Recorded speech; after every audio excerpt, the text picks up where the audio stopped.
My name is Desiree, and I'm a missionary kid from India. And I want to talk to you a little bit about the Assemblies of God and its history, and especially its legacy with missions. We're going to start in 1906 with William J. Seymour.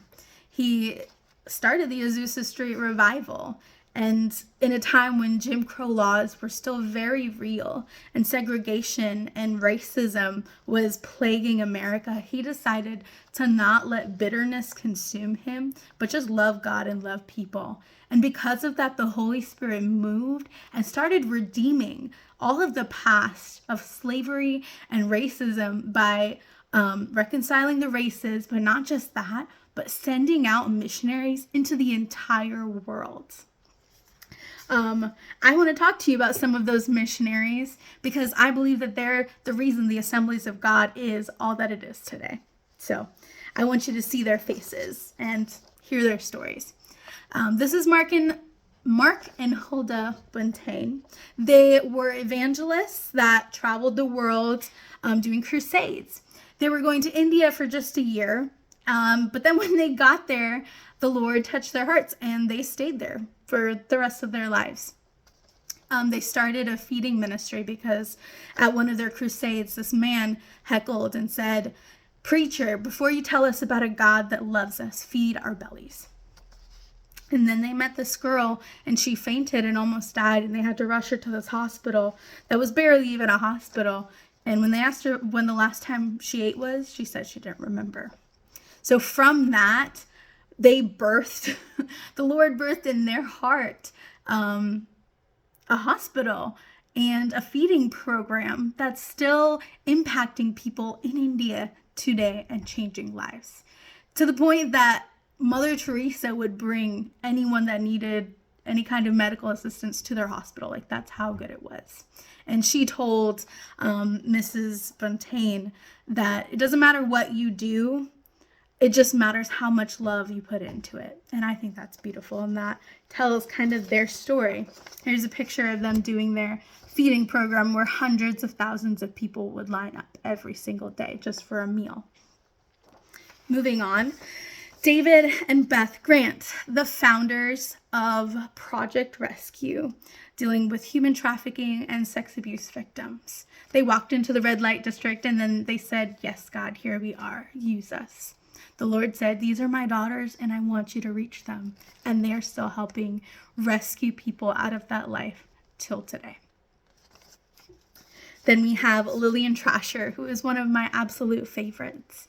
She started with a simple yes. Started working at an orphanage in North Carolina and then moved to Egypt and took in one orphan baby and ended up starting an orphanage in Egypt and is still known in Egypt today as Mama Lillian, or the Mother of the Nile.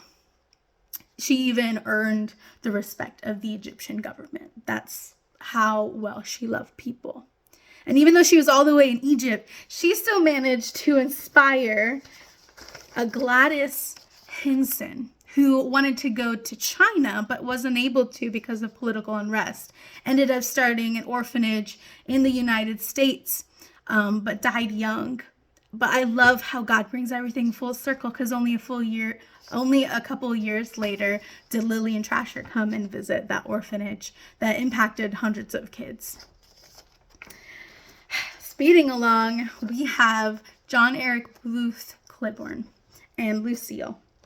God called them to West Africa, what is now known today as Burkina Faso. They moved there, and only 2 weeks after they moved, Eric died. But instead of becoming bitter and blaming God, Lucille wrote a story called Obedient Unto Death, which impacted hundreds of people and inspired them to continue to follow God even when bad things happen that you don't understand. So I love this story. Next we have Kiyoma Yumiyama.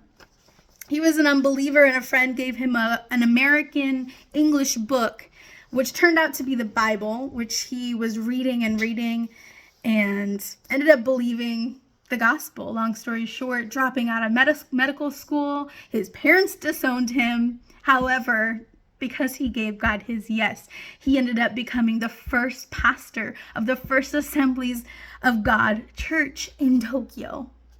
Crazy. And the president of a Bible school there that went on to raise up more pastors and leaders. Then we have Juan Lugo. His mother got saved by missionaries out of the Azusa Street revival, but he wasn't saved. His friend asked him if he would read the Bible to him because he couldn't read. And then he got saved and went on to pioneer the first Pentecostal church in Puerto Rico. And then last but not least, we have Anna Zais that went to China and remained in China. She was the only Assemblies of God minister there during all of the chaos that ensued, and even after the communist government took over. So I just wanted to share some of these stories of people that said yes. Thank you.